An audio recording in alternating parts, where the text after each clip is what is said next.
If you are starting a job and if you are on the younger side, here are some things that you can expect, both in terms of how the world around you will interact and also the kind of mind games you are likely to play for yourself that the rest of the world might not even be aware of.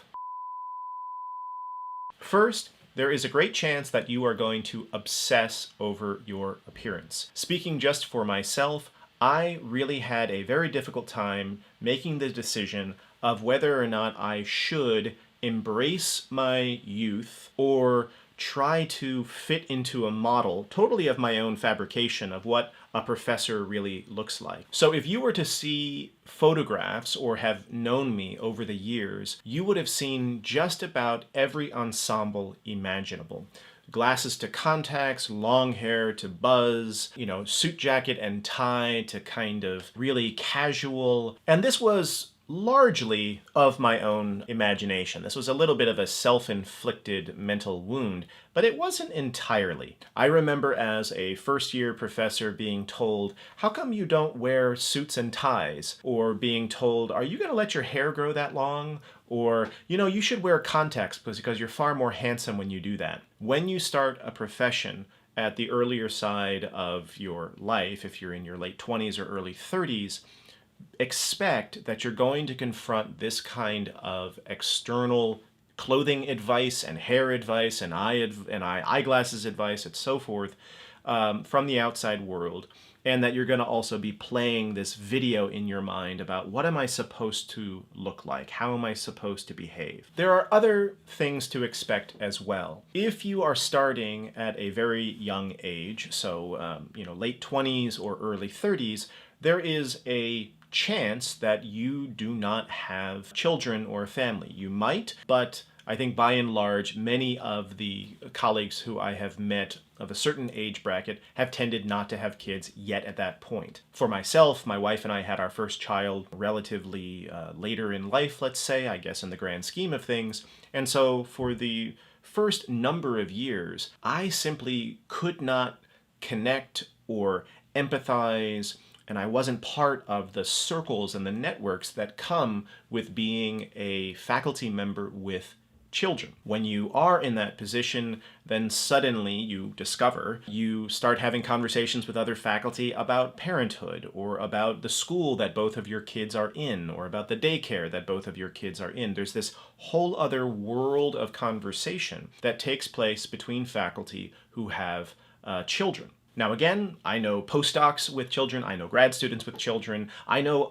older undergraduates with children, so this doesn't mean anything with regard to that, but statistically and probabilistically speaking, the earlier you start your position in life, the greater the chances that you might be coming to this new institution either with a partner or married but with no children, or maybe single. A third issue, which is very complex and very difficult to negotiate, is how as a young faculty you should or can interact with graduate students and postdocs in your university, in your college, and so forth. After all, you are basically just a grad student that now has a salary. In a sense, meaning age bracket wise, you probably have far more in common with the 5th and 6th and 7th years in the PhD program where you are now teaching, if there is a graduate program, as you would with someone who's been teaching in this institution for 25 years.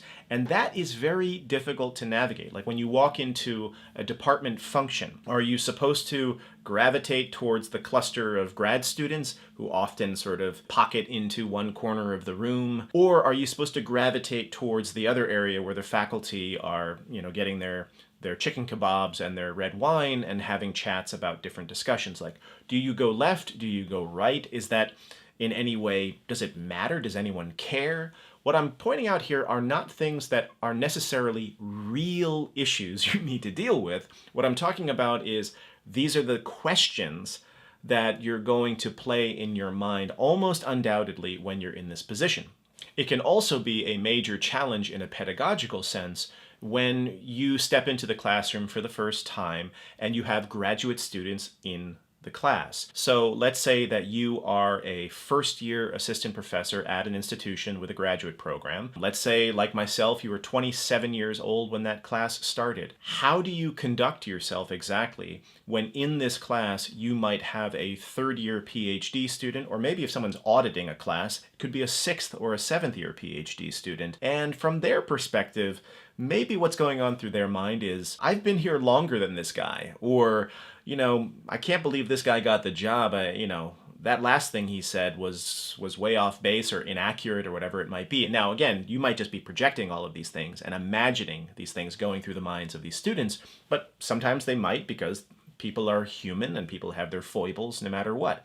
So one of the things that you're going to have to figure out for yourself is, how are you going to navigate these extremely awkward interactions where you are in a position of authority, you are the professor in the room, and yet you kind of feel like the person across the table is your senpai, as they say in Japanese, is your senior colleague, but you have to play the role where you are the professor.